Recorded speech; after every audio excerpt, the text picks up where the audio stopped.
program. A major initiative to improve the overall proficiency of senior regional fisheries leaders draw closer to an end. I am Amanda-Faye Clarke and this is Agriculture in Focus. More straight ahead. Good day and welcome. A major initiative to improve the overall proficiency of senior regional fisheries leaders draw closer to an end as the Caribbean Regional Fisheries Mechanism or CRFM Secretariat and the Ministry of Agriculture, Food Production, Fisheries and Rural Development come to the final stages of the week-long advanced leadership training workshop for the heads of fisheries departments in the 17 CRFM participating member states. The training workshop is the second of its kind and is a collaborative initiative between the CRFM, the United Nations University Fisheries Training Program, the University of Akureyri in Iceland, and the University of Belize, and was made possible through funding by the government of Iceland. But why exactly was it necessary to embark on enhancing the skill set of fisheries leaders as opposed to just designing additional programs to increase the fish landings in each country? Deputy Program Director of the United Nations University Fisheries Training Program, Thor Edgerson, says he has no doubt that the fishing industry can play a major role in restoring the economic fabric of Caribbean countries. According to him, his country Iceland and the Caribbean share many similarities, and while Iceland was one of the first economies affected by the most recent global financial downturn, the strength of its fisheries sector kept its standard of living afloat. In this way, he explained, Iceland was able to start rebuilding its economy in most instances by adjusting its human resource development incentives to embrace a growing fisheries sector. And it is in this context, the UN University for Fisheries have signed a memorandum of understanding with the CRFM to train more fisheries professionals, striving for capacity building and information sharing with and in countries within the CRFM network. We try to link together different players, different stakeholders in fisheries. And this is quite evident in our work on short course development. And over those years, we have had a great relationship with the University of West Indies. And as we can see today, the University of Belize has been our partner in this course. When I met at that time the Deputy Director of CRFM, Milton Houghton, we very soon discussed the needs of the region, as I was informed that the role of the CRFM was to identify and help out in covering and filling the gaps in fisheries in the nations. We soon realized that leadership in fisheries could be missing in some of the countries, and it was clear to me that the CRFM was determined to work on that issues. And so I'm extremely pleased to be here today and witness the second run of this leadership course in fisheries and be part of that. The cooperation we have had with the CRFM has been extremely fruitful, and I can assure you that the United Nations University Fisheries Training Program is very happy with that relationship. And we have also had a very good relationship with the lecturers and professors from the University of Belize.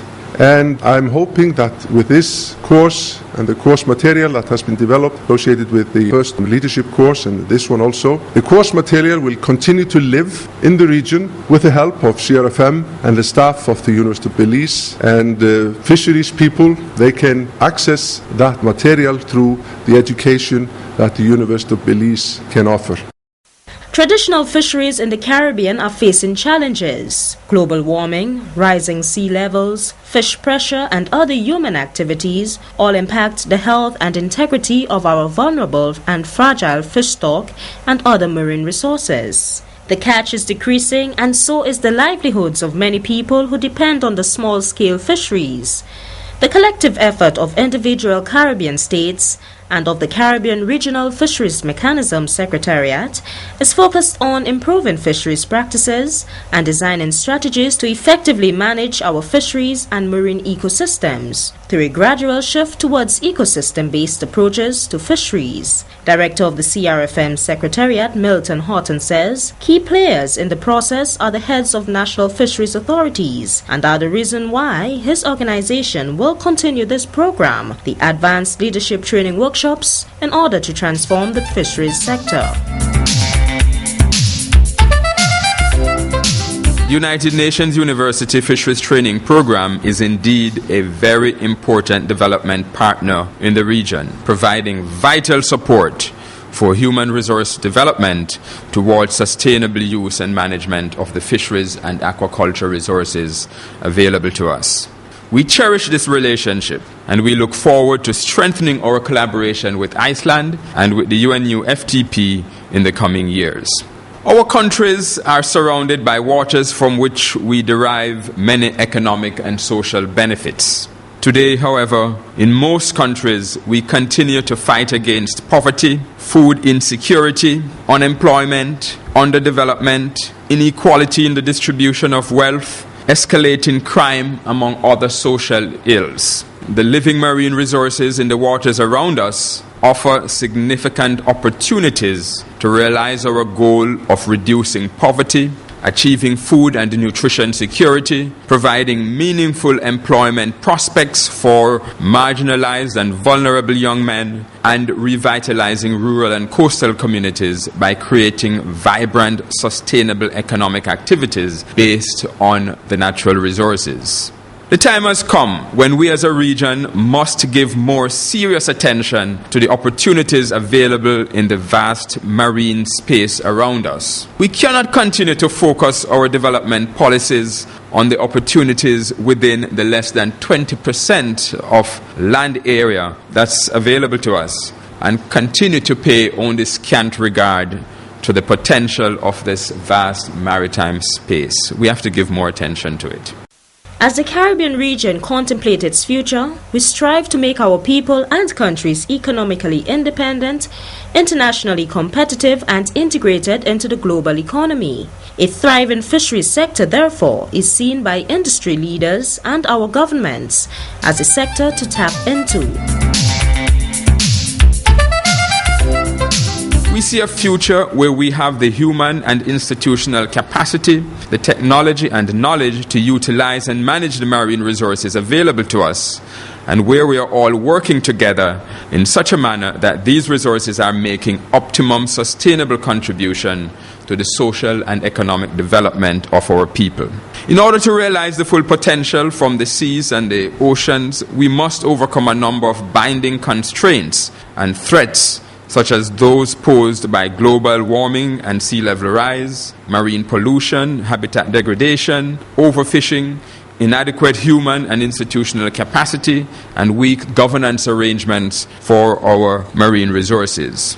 Weak and effective governance of the world fisheries has led to the widespread degradation and depletion of the natural resources in many parts of the world, resulting in greater poverty among fishing communities, as well as declining food security, and in general, in suboptimal use of the marine resources. Weak policies and institutional arrangements and ineffective legal frameworks combined with lack of sectorial strategy have been widely acknowledged as being fundamental obstacles to effective fisheries development and management, and therefore to poverty alleviation and food security. Ineffective governance has also resulted in high incidence of illegal, unreported and unregulated fishing, thus depriving countries of substantial economic revenues from the fisheries resources. Commentators in the region have often observed that Caribbean development has suffered from a serious leadership deficit. Our inability to surmount and find creative and innovative solutions to the challenges and problems facing us, and the persistent lackluster performance in many areas of social and economic endeavors are often cited as evidence of this lack of coherent, competent, and dynamic leadership. Management is doing things right, but leadership is doing the right thing, and for some reason we seem not to be able to do the right thing at the right time. And what is Lucia's position on developing capacities of its fisheries leaders and the fisheries industry? Is our agriculture ministry through its Department of Fisheries doing all it can to embrace the changes in the fisheries sector and working to enhance its output? Minister responsible for fisheries, Honorable Moses Baptiste, says, as the specific objective of the Advanced Leadership Training Workshop is to develop a new core of leadership knowledge and skills to enhance national fisheries mechanisms, he stands committed to source opportunities to develop not only the expertise of senior leaders, but also championed the process of repositioning the fisheries and aquaculture industry in St. Lucia into more dynamic, vibrant sectors. Like his development partner from the United Nations University Fisheries Training Program, Thor Edgerson, Minister Shabaptiste agrees that the productive sectors, which rely on marine resources, may be the ones to save us from the financial crises of the last few years.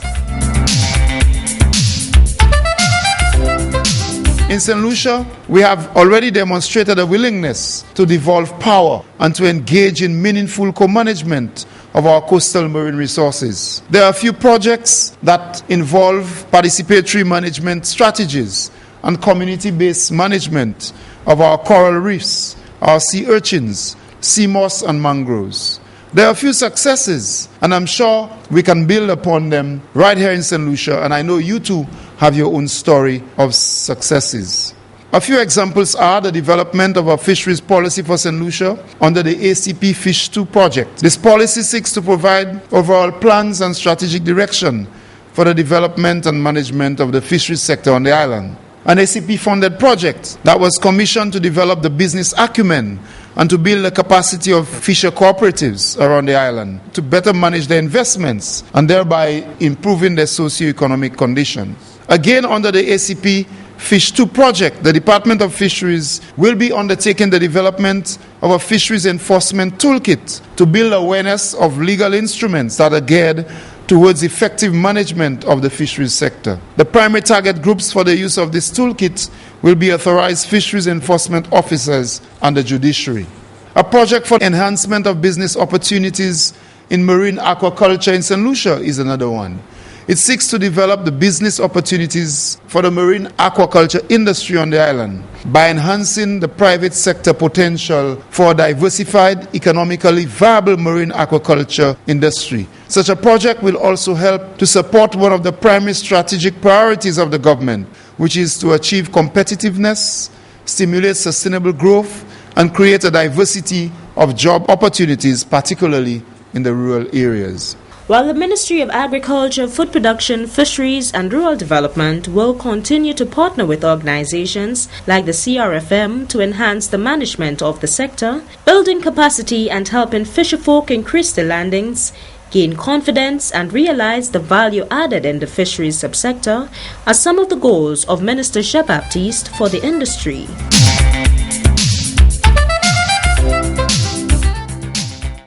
The issues that confront the fisheries subsector transcend our local borders, as we know. They cut across all sectors: social, economic, environmental, institutional. As such, the preparation of our leadership is key. Some of the challenges you know already: global warming, sea level rise, increased fishing pressure on an ever-limited fisheries resource. And we know some of them that impact the environment: the use of illegal, unreported, unregulated fishing, the invasive alien species, and I am sure many of you know about the infamous one, the lionfish.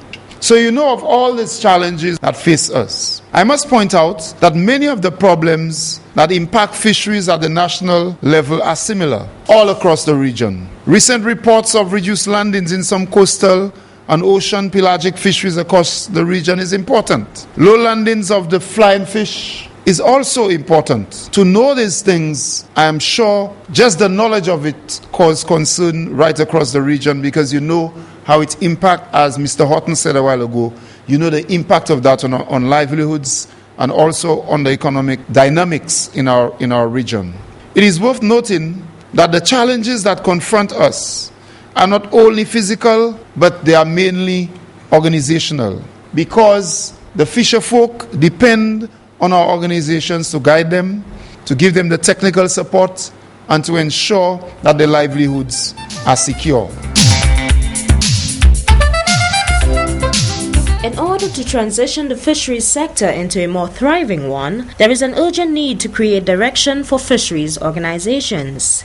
Effectively communicating goals and standing ready to develop the expertise of fisheries leaders are critical in harnessing the interest and potential of the industry and getting the best of our people. The CRFM Secretariat Advanced Leadership Training Workshop is a step in the right direction. Did you know that government provides duty-free incentives on farm machinery, inputs, irrigation systems, boat engines, boats, and many more? Investing in agriculture, a wise choice. And this is where we conclude Agriculture in Focus for today. Agriculture in Focus is a production of the Ministry of Agriculture, Food Production, Fisheries and Rural Development. Until next time, I am Amanda-Faye Clarke. Thanks for listening.